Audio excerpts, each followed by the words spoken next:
Okay, so you got to the initial discovery of the tumor.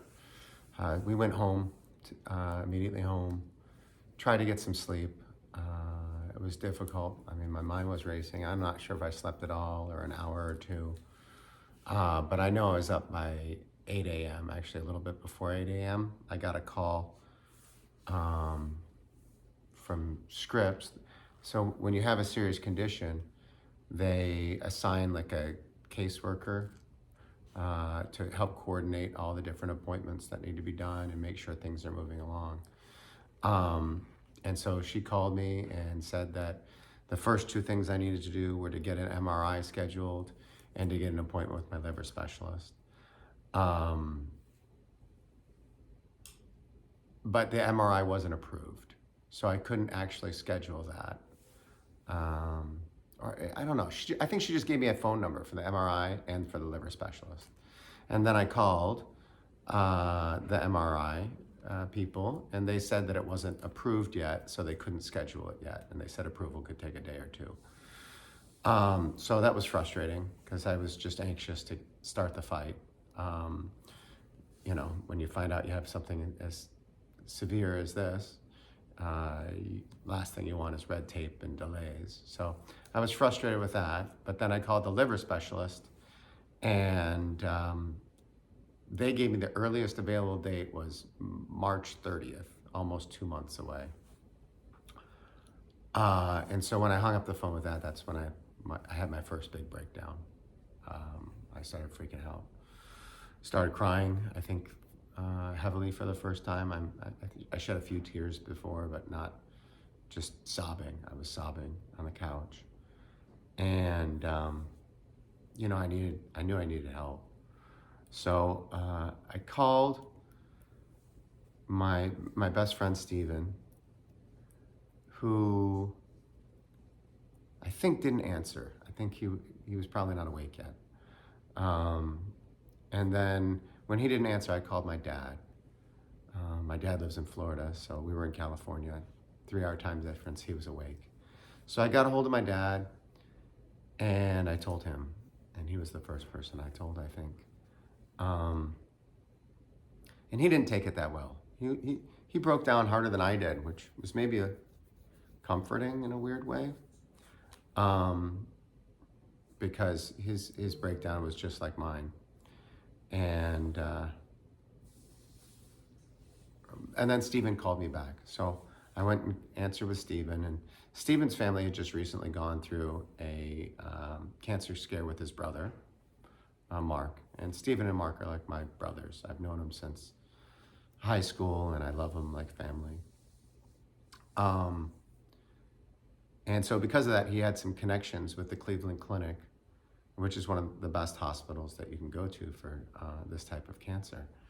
So he said he was gonna, get me in sooner than that, and I wasn't gonna have to wait. And that was reassuring. He said he knew people, and he could make calls, and knew other people, and they would press from all directions, and he was really, really great.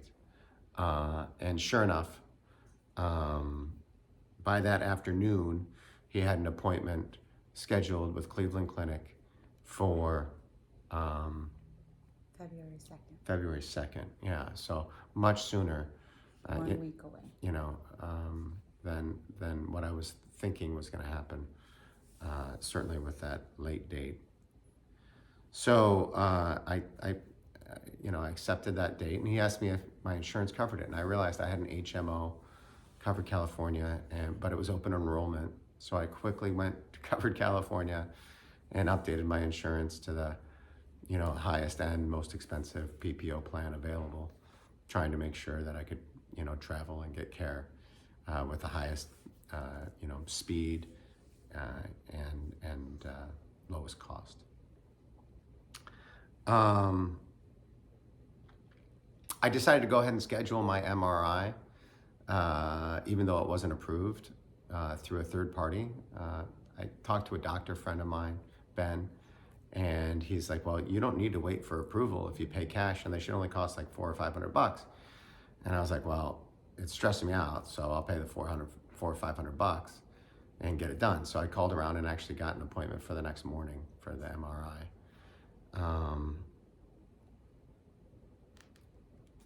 Up in Dana Point. Yeah, up in Dana Point. So that night, when I was going to bed, I got a call from the coordinator, and they said they were able to get the liver specialist to change the date from March 31st to the very next morning, really right when I had my MRI appointment or just before. So I said, that's great, I'm going. And they also told me that they got me an appointment to see my primary care physician, because I did have an HMO at the time. And he was the next morning at 9 a.m. So I had a 9 a.m. with my primary care, and then 11 o'clock with my liver specialist. And then I had a 1 o'clock, too far away to really get to, with an MRI, which I, for some reason, kept that appointment in the books and just didn't go. Yeah, so that was kind of a whirlwind of a day. The